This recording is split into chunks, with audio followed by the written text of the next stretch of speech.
$135,000. That is good for a first offer.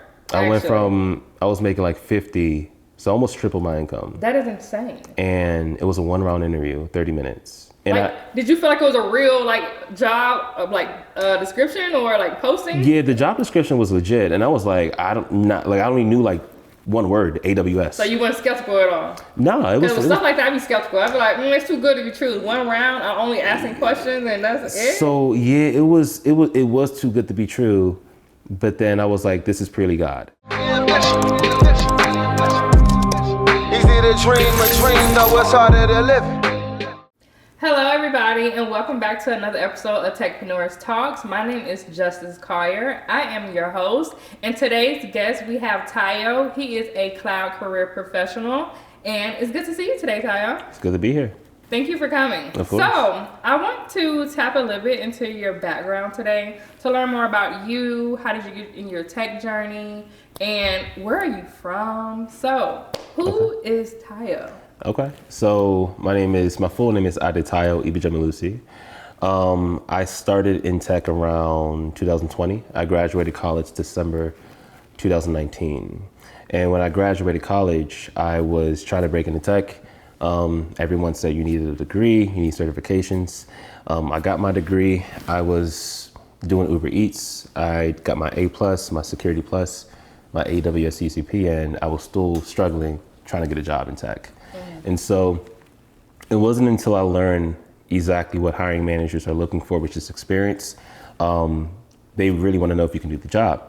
And so once I learned that, I was able to actually go get that experience building home labs, different projects, and I was able to break into tech as an IT technician first, and then help desk, and then I moved my way up to cloud engineer. And so that's a little bit about me. I'm from Bowie, Maryland, and I love to just share my journey and really put people on in terms of getting them to the certain income level that they desire. Okay, nice. That is a really, really good pitch. That was a good pitch. Okay, so let's circle back into what exactly did you get your degree in? So I first went to school for nursing. Oh. Yeah. No way. I wouldn't expect that out of you. Yeah. I'm not gonna lie. So I didn't know what I wanted to do. I told my mom I wanted to do psychology. Okay. And I'm Nigerian. Oh. Yeah, so that's my mom said you can't come home. No way. Yeah, because I was at high school, and in a Nigerian household, you either got to be an engineer, a doctor, or something, a lawyer, something like that. So when I said psychology, she was like, yeah, you're not coming home. And so nonetheless, my mom said, you ever think about nursing? You like to help people. It's just natural in your nature. I do love to help people. Mm-hmm. Hence, why I'm a coach right now. Right. But so I went to school for nursing, and I got accepted to nursing school because you have to pass a test. And the third day, I dropped out of nursing school. I dropped out of college. I wanted to drop out the first day. What? Yeah, it was crazy. The first day? Okay, so you went first day and the third day, you was like, I'm completely done. I'm not going back. Yeah, because I saw the syllabus, and it was an accelerated program. Okay. I was at school at Frostburg, but I was. They had a collaborative program with the community college because Frostburg didn't have a nursing program, but the community college did. Okay. So I was doing a collaborative program, an accelerated program from RN to BSM program. And so nonetheless, it's just to say you can get your nursing degree in 2 years instead of 4. And so, it was an accelerated program, and nursing is no joke by itself. Right. And so the first day I was like, yeah, this ain't it. And at the time, I wasn't really taking school serious. Anybody who knows me at Frostburg, But no, I was just a party animal. I was just having fun. So it was time to sit down, buckle up, and I was like, nah. No. Yeah, it was not. It was a really sensitive time in my life. Okay. And so I had dropped out, and dropping out in a Nigerian household is like taboo. Uh-huh. And so I was like bringing shame to my family. It was pretty crazy. It was pretty bad. 3 days, or I think a week after I dropped out, I actually tried to kill myself. Wait, what? Yeah, I attempted to kill myself. Because it was pretty bad. Yeah. Oh, You gonna make me cry? Oh my gosh. And so I got in my car. I was in the garage. Yeah. And I turned on the car. And before I passed out, I heard a voice. Literally, I'm not BSing. Like, I heard a voice, and it said, "It's not your time." Right. And so that was God speaking to me. Definitely God. And so I turned off the car, and I had a note in the car that said, "Sorry, Mom." Right? Because my mom, she wanted me to go back to school. She wanted me, it was like, yeah. Whoa. Yeah. So, oh my gosh, so the fact that you went through that and you heard God's voice and you just like, you know what? I do have something to live for. This is an amazing story. Yeah. I was never expecting this, by the way. I was not expecting this, but this is good to hear because other people need to understand, like, look, you can turn your life around. It's definitely possible and you don't have to give up. So, oh my God. Okay, let's tap into how you was able to actually turn your life around. So I was lost. Like, after I turned off the car, I went upstairs, I was bawling, crying. Right. And I just didn't know what I wanted to do in life. And at that point was very important because that's when I actually met my mentor. Right. And my mentor, it's funny enough, he's my uncle. I've always known him, but I didn't know he was balling. Okay. So he was making money, he was in tech, he had his own business. Funny enough, literally the same thing I'm doing now, it's what he was doing. But, you know, it gave me hope. Yeah. And he really brought me in. It was like, yo, Tayo, you know, I got you. You know, life is not that complicated. I'm gonna show you, you know, what to do. Mm-hmm. And so, nonetheless, fast forward, I went back to school the next semester, and I was still lost. I did accounting, I changed my major to accounting, then I did information systems within like 2 weeks, and then I heard like IT is more so on the business side as opposed to like programming. Mm-hmm. And so, I changed my major to IT, and I still struggled, but I ended up graduating December 2019. And so I was like, yes, you know, I heard you can make some money in tech. Yeah. And yeah, it's just like, I'm ready for the jobs. Crickets. Crickets. It's not about right. It's not tech. Yeah. It's not tech. Crickets. I had a college resume. I didn't know anything about how to market myself. I didn't know how to position myself. But yeah, I was struggling. I wanted to be a database administrator at the time. Oh, a DBA? A Another person DBA. that she made bank doing that too. That's what I want. She made bank doing DBA. That's why I was trying to be a DBA. Yeah. And it wasn't too crazy in terms of like coding and, you know, anyways. Yeah, so I took a boot camp, DBA boot camp, because my cousin did it. Now he's DBA. Okay. But yeah, most boot camp sucks. Most boot camps aren't good. And it was, you know, I paid the money and I never heard from him again. Like, he had the course. He said, yeah, I'm going to help you with X, Y, and Z. He just ghosted. And so this is around COVID, 2020. Okay. And so to fast forward a little bit of how I got to where I'm at right now, I was studying for something, and one of my friends was like, yo, I got this 2-day contract as an IT technician. You know, you trying to come? I said, nah. He was like, you got something better else you doing? Yeah. I was like, yeah, I'm studying. He was like, you making money? I was like, nah. He said, all right, so bring your ass over. Yeah. I love that. And so I went to the 2-day contract. I was like, you know, plugging in printers, you know, configuring the IP address on it. Right. And I was hungry. I was like, I'm gonna look at every person in every situation that's an opportunity for me to break in. Okay. And so I was just like talking to my team lead, you need something, X, Y, and Z, blah, blah, blah. I was just on it. And so they extended the contract for another 5 days. And on the 3rd day, I was gonna say he rose again, but but on the 3rd day, we went on break, and I came early back I came back early from my break, and I saw my team lead hang up a phone. Okay. And I was like, and she felt some type of way. I was like, what's going on? And she was like, yeah, I just declined an offer because it's an IT technician role in Virginia, and I'm moving to South Carolina. And I was like, shit, I'll take it. And so she gave me the number, and I called them, and I did the interview. I think like the next day or the next 2 days, I got the offer, and it was for $21 an hour. And that's how I broke into tech, through somebody that I knew, and through somebody, like just a random situation. So shout out to Mata. I always shout you out, and different ways, but if it wasn't for him, I wouldn't have broken into tech that way. Okay. And at that job, it was the worst job I've ever had in my life. No way. Please let's get into that. I won't say the name, obviously. Of course not. But it was the worst job I've ever had in my life, but it was the best job I ever had in my life. I know, right? Okay. Plot twist. I would love to hear this. So the job was toxic. And I had 3 days SLAs for different situations, different tickets, printers. I used to have to drive to different banks to change their IT equipment, to configure different things, network ports, just different things that an IT technician would do. The reason why it was toxic is because it's like doing one job, but it's meant for 5 people. Okay. And I'm driving to different places, and it was just so toxic. Like, if you didn't, meet the deadline, you're being screamed at, but it's impossible to meet it. They're just trying to save a bunch of money. And then we had a big migration project. They were merging 2 banks. Every time I see the bank, I always say, screw that bank. It's PTSD. It was that bad? It was so that basically bad. No structure. It was no structure. It was just chaotic, and no one knew what they were doing. So how you was able to navigate through all that chaos? And so, God. Oh. And Only do it. and at that time, so this is why I say that's why it was the worst job, but now I'm gonna get to why it was the best job. Okay. At that time, I had a habit of quitting things. I would start something and I would quit it because I was going through another pivotal time in my life. Broke up with my ex.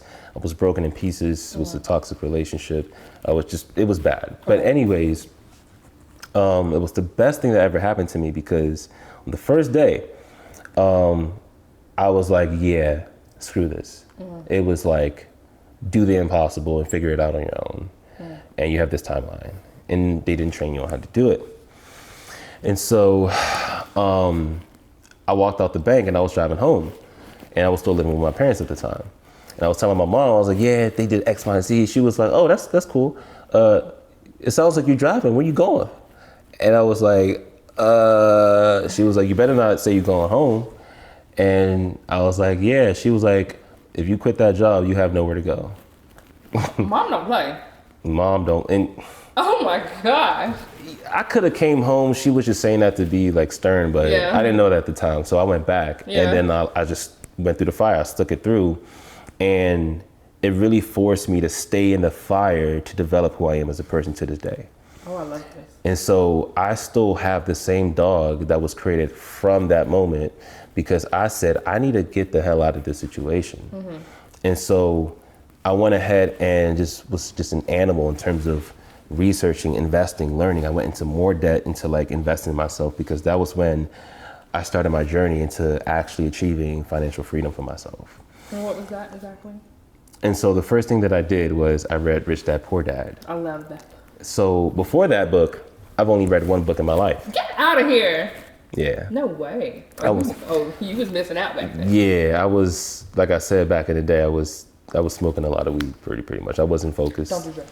Yeah, don't condone. Yeah, but it was the only book that I read before that was Goosebumps. Okay. Front to back. Okay. That was the only book. And so that's crazy. I know. And so the second book was Rich Dad Poor Dad, and the only reason why I read it because I was like, I got to get out the situation. Yeah. And I always heard about that book, and so I was like, I'm reading it late at night. I got to wake up at 3 hours. I'm like, oh dang, like this is crazy. I got to figure out how to now leverage my time to be in the right quadrant, right? But anyways, I was like, that's when I just started researching, learning, investing. So I learned how to trade stocks, crypto, forex. Wanted to learn real estate. And so I was learning these things, and my background, low key, that's when I started to learn how to day trade. And I still day trade to this day. Oh, nice. Make a decent amount of money. But at that time, I was still struggling because I was an IT technician. I was really trying to okay, I got some experience. Let me go ahead and revamp my resume. I learned a little bit about the game that I need to frame it in a way to showcase that I have experience, and I did get those experience. And so now I got, I transitioned from IT technician on site, crazy, to a help desk role. Okay. And so I was making $35K as an IT technician, but then with the help desk, I was making around 50 or 55K, but it was remote. And this changed the game because I was working remote. I was already on this journey of learning and investing in myself. And so now I wake up, I'm at work, I don't have to commute. Now I'm working remote, I have more time to put into like learning.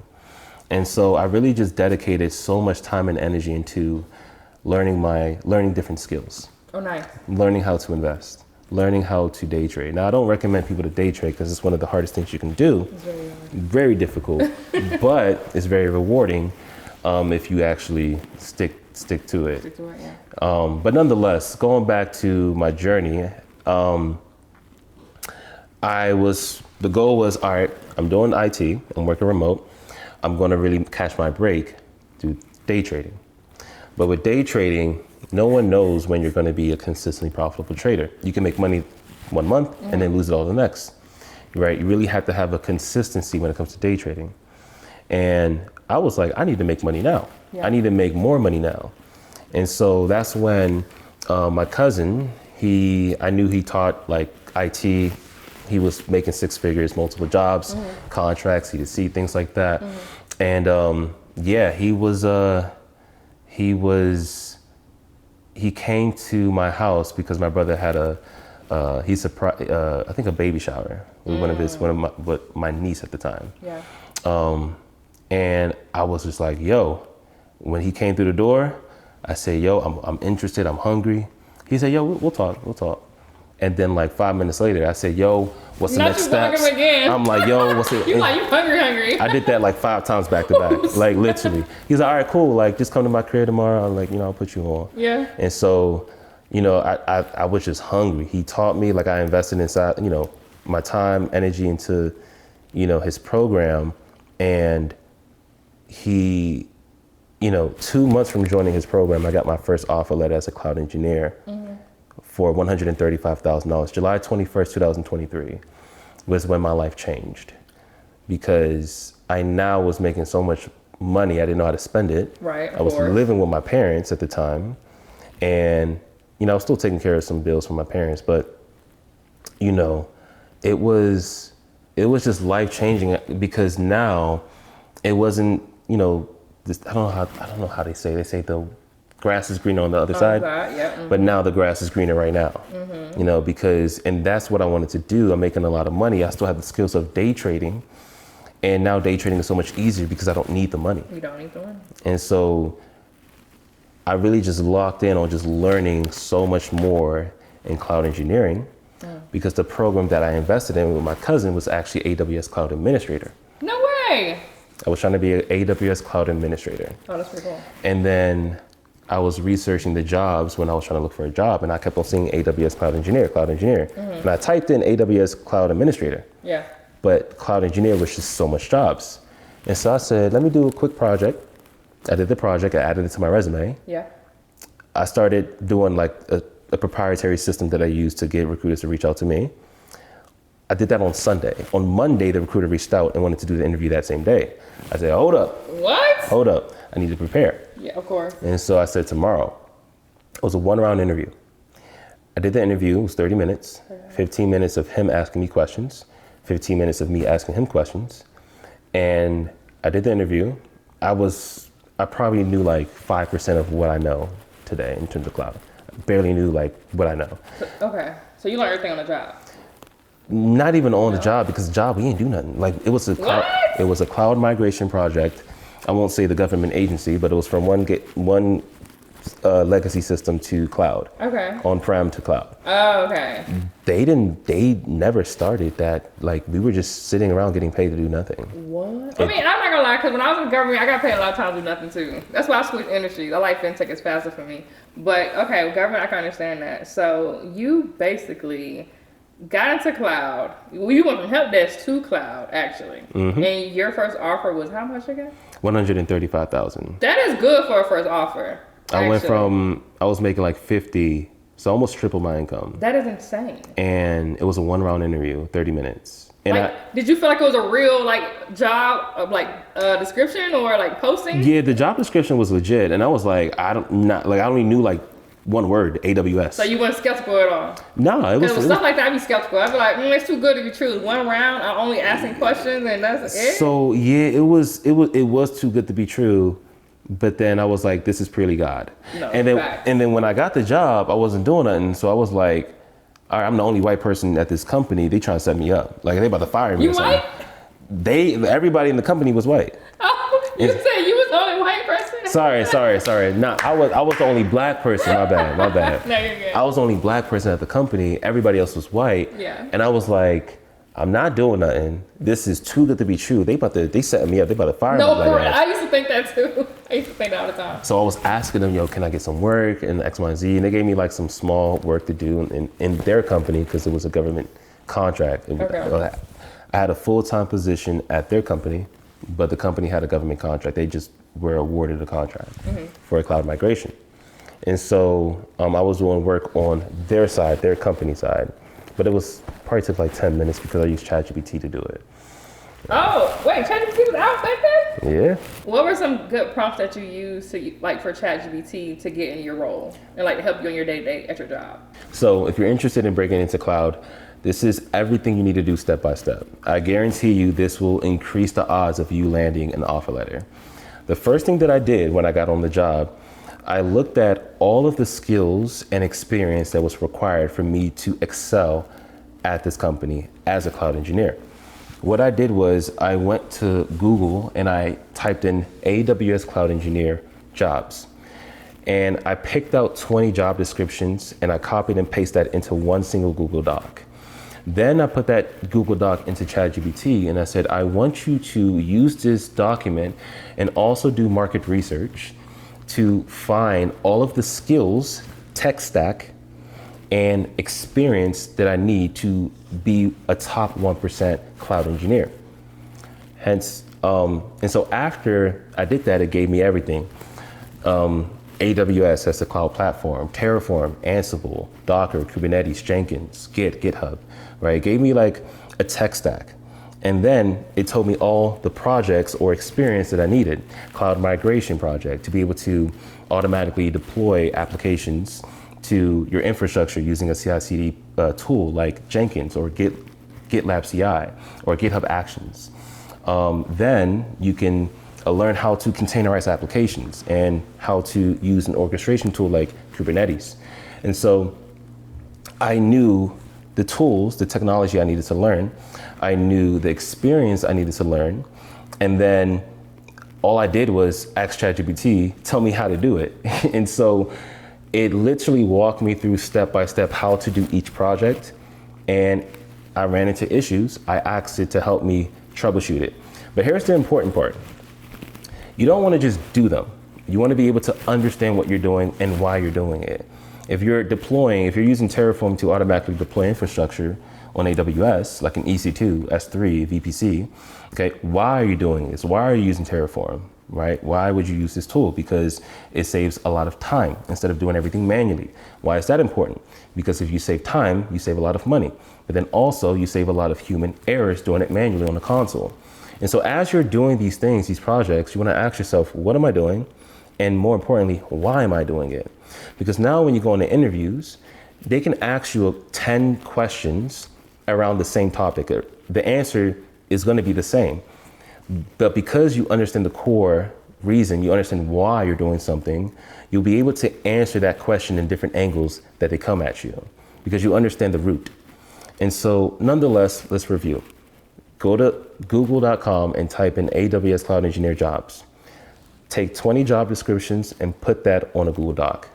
Step 2, put that Google Doc on ChatGPT and ask, I want you to go ahead and do market research and look at what companies are currently looking for, the experience, and what they need that's in demand in terms of the experience and the skills that they need as an AWS Cloud Engineer. I want you to position me as, what are the skills and experience that I need to know to be a 1% cloud engineer? Then it will tell you all the tools, all the experience. Then ask ChatGPT, step 3, ask ChatGPT, go ahead and show me how to do these step by step. And so you'll literally know everything you need to do to be able to be a 1% cloud engineer. I'm gonna give you a bonus. And I'm only doing this because it's your podcast. Today's episode is powered by the Apex Institute. They help high-earning tech professionals break into cloud engineering. So if you guys are interested and want to learn more, please look at our description in our bio. And thank you guys so much for watching this video. I'm gonna show you this is literally what I give to my students, right? So some of my students been making $130,000. They job stack, they get CDC contracts, $500,000. One of my students has been able to generate $1.4 million in offer letters in 8 months. Doesn't mean he's making 1.4. I like to be very transparent, but because of what I'm about to tell you right now, this is the same thing that he did to generate that amount of offer letters in 8 months. Cool. Once you learn the skill and you have the experience, you need to be able to be attractive in the marketplace. How do you position yourself in a way that have recruiters come to you instead of you chasing them? You want to be able to use certain keywords on your resume. You want to be able to, look a certain way on your resume and online on LinkedIn. So all you do, you take the experience, the tech stack, and you want to say, go ahead, and you want to ask ChatGPT, here's the bonus tip. Go ahead and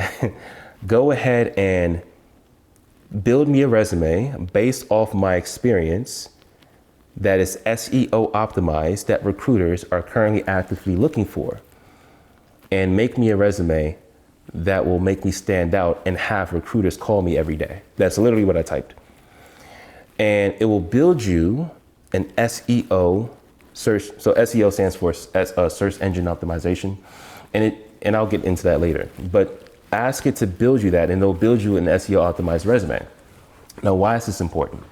Because when you put your resume out there into the public, when you create your LinkedIn profile, the way that it works is LinkedIn recruiters, they're literally searching certain keywords. The same way how you go to Google, it's a search engine, and you type in funny cat videos, or you type in Panda Express, whatever you're typing in, there's a certain keyword that triggers a certain website, and it will show that list on Google. The same thing with recruiters when they type in keywords like Terraform or CI/CD. Because you have these certain SEO words, like words that recruiters look for, when they type that in, they're going to be able to see your profile. And how do I know that this is true? Not only that I've connected to different recruiters and asked them myself, but when random recruiters that I don't know, they reach out to me, I ask them, how did you find me? And they say, oh, LinkedIn. And I said, oh, did you use LinkedIn search? They say, yes. I said, what keywords did you use?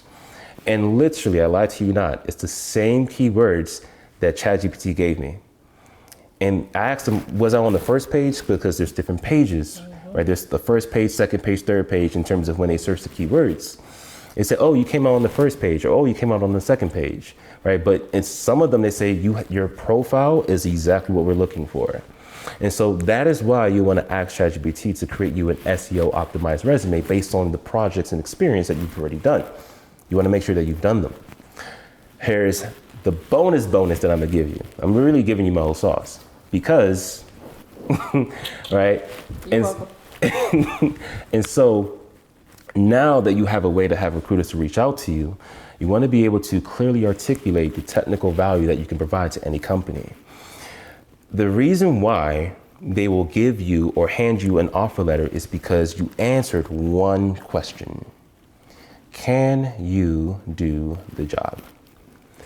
If you can answer that question and communicate in their brain and give them the confidence that this guy can come in and do the job, they will more than likely hire you. You need to answer two questions, actually. Can you do the job? And will they like you? If you can answer those two questions, $1.4 million in 8 months. The proof is in the pudding. 1.4 million?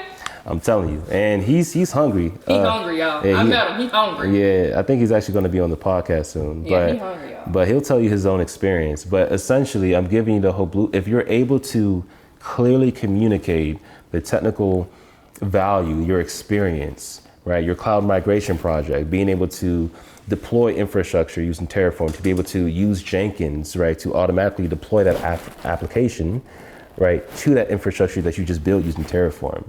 You need to be able to clearly articulate that from a high level perspective, and also a very detailed step-by-step, like the first thing I did was X, then this, then this. You want to make sure for each project, you have a story. You want a high level perspective story and a detailed level story. And the reason why you want that is because when you're talking on the interview, you want to start with the high level, right? You don't want to just ramble, right? Because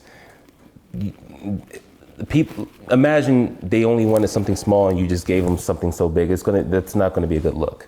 And so you want to give that high level perspective. Oh yes, I use Terraform to do X, Y, and Z. And you can ask them a question. I would love to go more in depth, but I want to make sure, but I want to ask you, if that's okay. Or like pretty much you want to give them that high level and ask them, I would love to go more in depth, but I want to make sure if you have any questions. And they'll say, no, that's good. And then they'll go to the next question. Or they'll say, yeah, what problems did you have when you try to deploy that infrastructure on AWS, or you try to use Docker to containerize an application? And so you want to make sure the interview, you start with that high level story. But because you've already practiced your detailed level story, your communication skills, if they ask you any question, at what time, when you were using Jenkins, how did you configure the plugins? Did you actually install Docker on the Jenkins container on the EC2?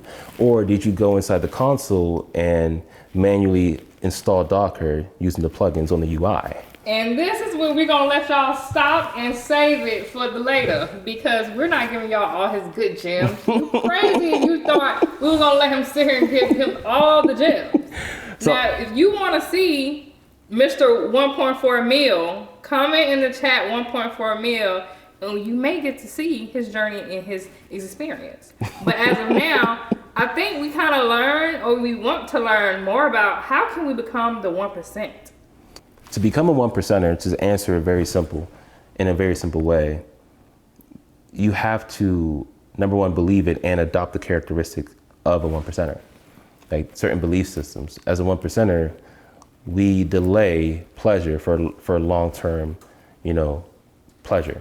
Short-term pleasure for long-term pleasure. As a 1%er, we prioritize investing than buying, different things like BS stuff.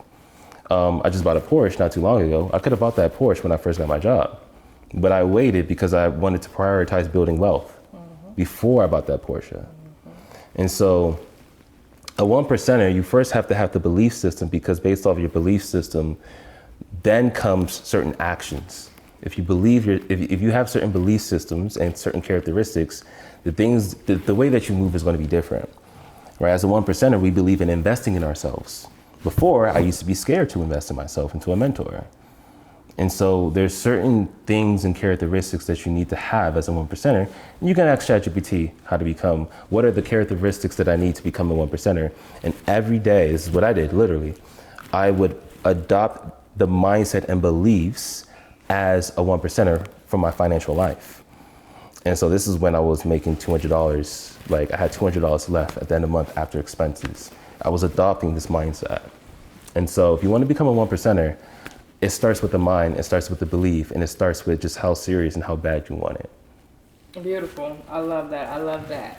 And speaking of the 1%er, because I also want to get into more about your academy, your business, your coaching. Like, let's tap more into your coaching and your businesses. And so, what do you want to know? I want to learn about, first off, your academy and how people can get into cloud, how can they grow, and how can they build generational wealth and, scaling their income. Because a lot of people say they want to break into tech, but when you break into tech, what do you do once you're actually in tech? And so I want to get into that. Okay. So I'm trying to find the best way to put this, but the way that I've put together my program is in 4 stages. Like I call it, another name I call my business is the 1% University. And I've kind of structured it in like freshman year, sophomore year, junior year, senior year.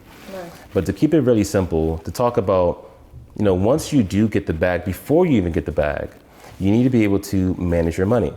And so what I learned from the different investments that I've made is you need to be able to have a purpose for each dollar that comes inside your financial house. Okay. Everybody has a financial house. You have money for your bills. Now that's in a separate bank account you don't touch. You have automations where you don't even have to think about it. You get paid, money's there, bills are paid. And then you have money to have fun, right? To buy whatever you want, to live whatever lifestyle that you want based on the income that you're making. Right. And then for me, I prioritize having money into my investing account. Now, the whole purpose of this account is to build wealth. I don't touch it. It's used to use money to make more money. Every dollar that comes into that account, I'm figuring out how can I turn this $1 to $10. Okay. And so now with that system, it's like a strong foundation within your financial house, your financial pyramid, right? That's the foundation, strong foundation. Then you learn a high income skill. So for me and my program, I teach cloud engineer, how you can make a minimum of $130,000 a year. If you're interested, go ahead and DM me on Instagram, the word 1%, to get started today, and I'll show you how to start your journey today. But sophomore year is all about how to learn these skills in a systematic way to predictably get interviews and to put yourself in a position where you can be one of the top candidates on any job interview by learning what hiring managers are looking for and really just giving them what they need.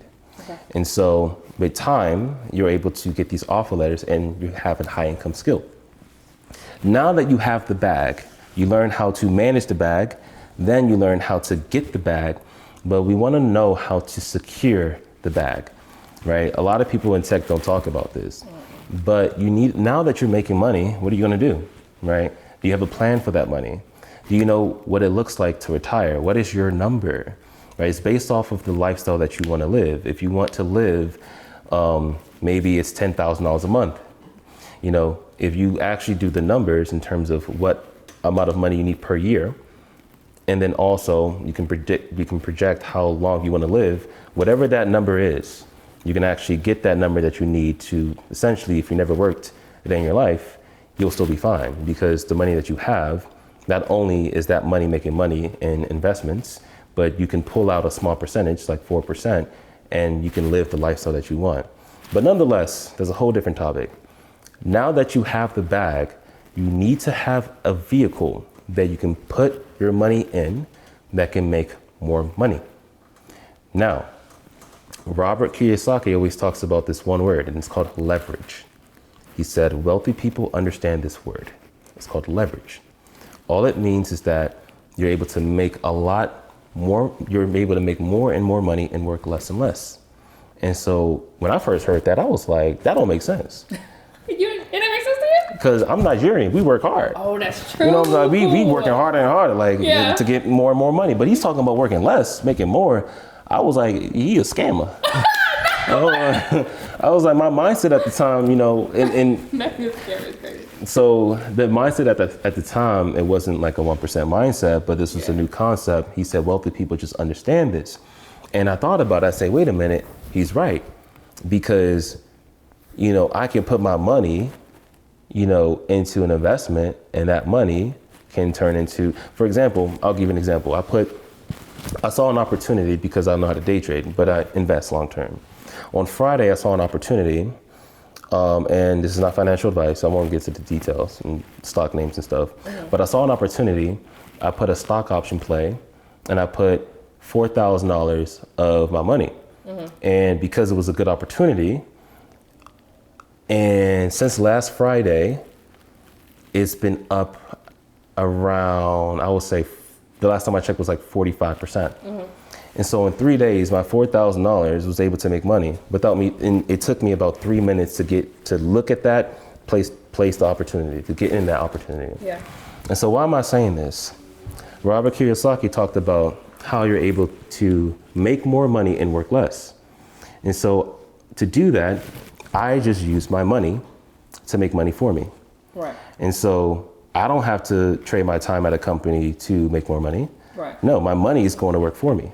And so junior year is all about, freshman year, how to manage your money. Sophomore year, how to make money, 6 figures. Nice.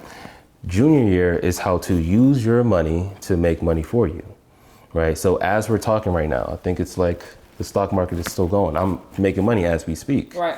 But is being able to understand the concept of leverage and then understanding how to learn a investment skill. There's real estate, there's stocks, there's crypto, whatever. I chose the stock market, but you need to first learn an investment vehicle before you invest. That lowers your risk because you know what you're doing. Exactly. And so you take your IT bag, this is what I did. I took 95% of my income that I was making. I could have bought the Porsche. I said, nah. Yeah. I could have went on crazy trips. I said, nah. Yeah. I was still living with mommy and daddy. Yeah, no, that's smart. And so I literally invested pretty much all my money because I had the belief, $1 comes in, how can I turn this one into 10?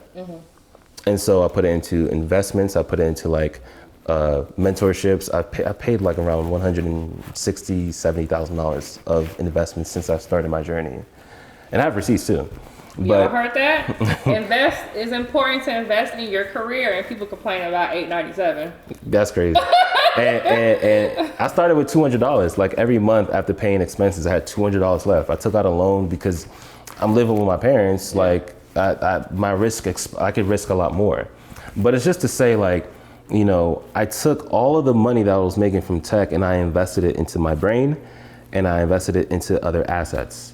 And over time, I was able to reach a certain level where I did not need to work a 9-to-5 anymore. And that's when I retired my 9-to-5 in last August. Congratulations. We thank God. Congratulations. We thank God. And so the 1% University, right, the Apex Institute, there's really the same business. But I wanted to create something where, college, you go through 4 years and you have to figure out how to get a job. But even before you graduate within the 1% University, the capstone is actually utilizing freshman year, sophomore year, junior year. Haven't gotten to senior year yet, but junior year, you utilize those 3 skills that you learn there to be able to reach your first $1 million net worth. And there's a tracker, there's things holding you accountable, but essentially you're just using how to manage your money. And so you set up the system where every single month you're getting richer and richer automatically with automations. No. Then you're making more money with sophomore year, so you're getting richer and richer faster, even if you're in debt. Right? Because you have certain things in place, you're paying off your debt, you have money in your investment account, so you're getting, your net worth is increasing every month. Sophomore year, you make a lot more money, you're getting richer and richer faster. Junior year, you're learning how to use money to make money for you, right? So you're just using more leverage to be able to hit your retirement number. And everybody's number is different depending on the lifestyle that they want. And so you utilize those 3 sectors, freshman year, sophomore year, junior year, to hit your first $1 million net worth. And it's really not that difficult. It's just being patient enough to be able to learn that skill and to be able to commit to the process. And so that is my program. That is my academy. That's what I do. And I teach people how to do the same thing. No, I love it. It's so good. Okay, so now since we know about your business, your academy, let's talk a little bit about your actual tech experience. Like, what was the most money you feel like you ever made in tech? So my goal was, I made around $489,000. That's base. Oh, that's good. Yeah. One of it was a 1099 contract. And the other one was a C2C. And I was pulling in 28,000, but after tax it was around 25 when I put the tax to the side. Yeah, people forget about the tax part. That's a really important part. Don't forget that. Yeah, really important. You gonna get hit with a tax bill if you don't put some money to the side. Exactly. But yeah, so I was making so much money, and I was still living with my parents. I didn't move out yet. You know what's so crazy? I remember seeing this like few years ago. And I'm like, who is this guy on Instagram keep talking about cloud and teaching people, and he in a room? So I was so confused. Yeah, that was my mom. I was like, who is this guy? And so I called one of my homeboys. He was like, oh, you don't know him? Yeah, that's Tayo. I'm like, who is he and what do he do? Come to find out, I didn't even know he was in my program, y'all. Fun fact, didn't even know he was in my program until like last year. Yeah. And I'm like, oh man, like, this is crazy. The world is small. Yeah. And honestly, crazy. Honestly, once you win, it's like a small circle. No, for real. But I was making $489,000 a year, and that was netting $25,000 a month. And guess what I did with that money? You saved and invest. I put 95% back into investments. No, that's really good. And it's crazy because I still have that mindset to this day. But, once you make, like, I'm not going to lie to you. To all my men out there, it's a side note. Once you're making a certain amount of money, your ego will go through the roof. It'll be like, yo, I can buy anything. I can have anything. But God humbled me in college, so I learned my lesson quick. So I humbled myself. Yeah. Like, I was like, within 30 seconds, I said, nah, I got to chill. But that's just a side note. But once you're at a certain income level, anybody that's listening, like, I literally came from wanting to kill myself, right? God stopping me to, $25,000 a month. Well, that was before in the past, to now teaching people how to do the same thing. $25,000 a month, I teach people how to make $500,000 a year using cloud engineer as the skill. And so, it's just to say, like, wherever you are in your journey, if I can go from the lowest of lows to, where I am now, I cannot stress this enough. And I told God I would tell him, I would tell people this when I get to a certain level. I'm not even at that level yet. But I want to say, it is not me. I'm not special. The only person who took me from there to here was God himself. And so I don't know if you're religious, it's okay if not, but I'm just speaking my truth. Wherever you are, you can be depressed watching this podcast. You can be trying to figure it out. If I can do it, right, I guarantee you, if you really just try, I'm not special. Like, I'm not better than you. Far from it. So, if I can do it, the message is you can do it too. So, for some of y'all who may know us personally, we have a lot of students in both of our programs. So my students are in his program and his students are in my program. And I think the cool thing about it is that they learn from the both of us and they learn something different from each one of us. Yep.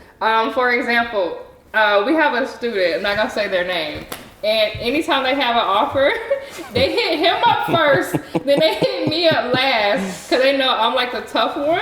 But I feel like you're nicer than me, but I'm more like the stop playing on my phone and handle your business right now. And so I kind of want to tap into how people, it's okay to have more than one mentor. It's okay to have more than one coach, because different people bring different things, and you can learn. Like, there's still things that I'm learning from him. There's things that he's still learning from me. And so I just think it's just so cool, like, that we have the same group and like the same audience. But what are your thoughts on the whole thing with, like, the different programs and people trying to figure out which program to get into and which one's the best one and all that stuff? I tell people when they come to me, I said, look, I don't care if you join my program, like, honestly speaking. And it's not coming from a negative way, but I say join a good program, like learn cloud, like you could learn a skill in tech, because it's like change your life. Like, my life, sure. But I tell them to get a mentor, because it's literally like the cheat code. Like, something that would have taken you a year or 2 years could taken you 3-6 months, and you would have started to enjoy that life a lot sooner and with a lot less stress. And somebody just telling you, hey, don't go here, go here. And you're going here by yourself and you don't even know you're going the wrong way. And so in terms of like getting a mentor, I highly recommend it. Of course, your own due diligence, but to talk about hiring multiple mentors, I highly recommend that. But make sure you have a plan, right? You don't want to just get this mentor and then this mentor and then this mentor. Like, you want to be strategic. Like, if you're going to have multiple mentors, do you have a plan and a reason why you're going to me? If you're going to Justice, like, what's your plan? Like, I teach cloud, how to make $500,000. Justice, she's like the next step. She teaches you how to make buku money with the skills that you already have. And she even teaches you how to get a tech skill, like UX UI, right? Right. So she teaches you that skills itself, right? And so if you're going for a mentor, multiple mentors, have a plan. I don't even know how many mentors. I have a lot. I got a lot on too. Yeah. I got a lot. But each of them serve a purpose. Yeah. And they serve a purpose within my 1% plan, right? I have my plan is to buy an island. An island is a lot of money. It's multiple millions of dollars. And not even from a money perspective, from a purpose perspective, I want to impact millions of lives on a global scale. Myron Golden is one of the mentors I want to hire. He costs $1 million. Like one of his highest offers is $1 million, right? And so I have a plan in terms of like, how can I actually impact millions of lives that actually need the brain and the services that I provide, right? That's from a purpose perspective. And I have a plan and a strategy how to pay for that mentor. There's different mentors, there's different plans that I have. Also from a money perspective, in terms of buying an island, I want to buy an island. I want to surprise my mom and my dad. Here's an island. It's going to be under the family's trust. But nonetheless, going back to the point, whatever mentor you want to invest in, make sure, right, you have a plan, because any investment, there's risk. But you want to make sure you have your calculated risk within your plan. So start with the plan, start with what you want, and find somebody who has what you want and pay them for the step-by-step blueprint to get what you want. It's that simple. No, that's good. I mean, he said everything that I was literally thinking, so I don't have to say nothing else. But I will say this, for the listeners who are listening, and we're going to get ready to close it up. So for the people who are listening to us today and right now and just heard everything that you pretty much said, you dropped your journey, your story, which is amazing. You got a really good testimony, by the way. Thank you. Yeah, it's a really, really good testimony. And so with that, how would you like to close, or like what would you like them to learn more about when it comes to you, or anything that we may have missed today? I will say this, and I call it like a 1% gem. I have it like with my testimonial students. I ask them, hey, what's a 1% gem you want to give to the audience? And a 1% gem is just something that someone who's watching can tangibly take and use to get them closer to their goals, right, financially. And one of the biggest things, this is like 95% of everything. What I would say, a 1% gem that makes all the difference is this. If you look at your life externally and the life that you have, it's a direct reflection of who you are on the inside, like almost all the time. And so the 1% gem, a lot of people, you could tell somebody how to make 6 figures in tech. Honestly, it's free online. It really is if you find a really good person, like YouTube University, right? Obviously, there's limitations when you need help, support, you can't really get that. But my main point is everything, at least from my experience, I might be wrong, it's just my own opinion. From my experience, 95% of everything is a direct reflection of who you are internally. And so what does that mean? What is the gem? What do you do? For me, you heard it. I want to impact millions of lives on a global scale. That means the whole world. Now, a lot of people, you'd be surprised, will not believe that that's going to happen. Like, that's not true, right? Because of their belief system, because of who they are on the inside. I told myself I wanted to make $250,000 to my mentor. My mentor said, no, double it. And I thought he was smoking crack.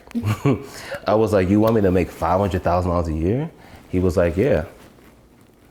And I was like, you're my mentor, I'm going to listen to you. And so I started to see different opportunities to make $500,000. And in 2 months, I did make $500,000. Now, why is this important? Because of my belief system and what I believed at the time. It expanded my belief. Like he said, not 250, do 500. And because I believed him, and because I was like, okay, this is my target now, I only started to see things to hit 500. Right? This year, my goal is to withdraw $10 million in the trading markets as a day trader, right? And my main point is, based on the belief system that you have, right? You can have limiting beliefs, or you can have empowering beliefs. Based on the belief systems that you have and who you are, it's a direct reflection of the things that you have externally. And you have to be careful on what you accept in your belief system. And so, do I honestly believe I'm going to impact millions of lives on a global scale? Yes. Is that going to happen? Only time will tell. But I'm like 99% sure that's going to happen. And it's just because that's what I want. I want to help people and serve people who need it. And so the 1% gem is to really do an assessment on your belief system. And is it in alignment with the goals that you want for yourself externally? And if not, start to reprogram your brain. This is what I did. Every day I would write, I would talk to, like I would literally plant seeds of new beliefs. I'm somebody that will prioritize investing than to buy BS. I'm somebody that will, whatever it is, you can ask ChatGPT, what are the belief systems that I need to have to get X, Y, and Z goals that I want for myself externally. I promise you, if you do that alone, it really doesn't matter what you do. You can do real estate, you can do tech, you can do UX, UI, it doesn't matter. You will more than likely, with time, get to your goals because it's just who you are. I teach my students, it's a part of them to make $500,000 because I give them the skill set. It's in their DNA. It's a part of them. Like they can attract interviews, they can speak and get offer letters. It's who they are and they have the belief system. So that would be the 1% gem. 95% of everything is who you are and what you believe. Ooh, boy, that's good. That's quite good. That's quite good. You almost got me about to enroll in the program. Oh my God. Ooh, we get motivational speaking around here. Yeah, it's right. No, that's good. That's good. Okay, well, first, I just want to say thank you so much for coming on. This has been really, really good. A lot of gem droppers. A lot of learning more about you as a person, honestly. You ain't know that? No, for real. So much stuff I did not know. Like, oh my gosh. So yeah, I just want to say thank you so much for coming on, and we're so glad to have you. Thank you for having me. I appreciate it. It's a blessing to be here, and anybody listening, tap in. If you don't know Justice, like really tap in. Like, there's not a lot of people that I see on the internet that's actually doing what they're doing. And so if you want to learn the C2C game, go to Justice. And she's not paying me to say that. I'm just speaking. No, I'm not paying him at all. No, I'm not paying him. But I'm saying this because I truly want you guys to hit your goals. And if you want to do C2C, like she knows what she's doing. If you want to know cloud, you can do me, you can do anybody else, but just make sure you do your due diligence. And that's all I got to say, 1%. Yeah, 1%. Look at me, I'm not even in class. I'm talking about some 1%. But yeah. So thank you guys so much for tuning in today. If you're new here, please make sure you like, share, comment, and subscribe. If you're interested in learning more about the 1% program, please comment 1% in the chat. And we will see you guys on the next week's episode. Take care. Before we wrap up, if you enjoyed today's conversation, make sure you subscribe and follow Techpreneur Talks so you never miss an episode. We're dropping real, unfiltered insights for tech founders, professionals, and entrepreneurs who are actually building every single week. You can listen to us on Apple Podcasts and Spotify, tap into exclusive content on Patreon, and don't forget to join us on Substack to grab our weekly deep dive newsletters with strategies you won't hear on the podcast. If this episode gave you value, share it with another techpreneur who needs to hear it. See you guys on next week's episode.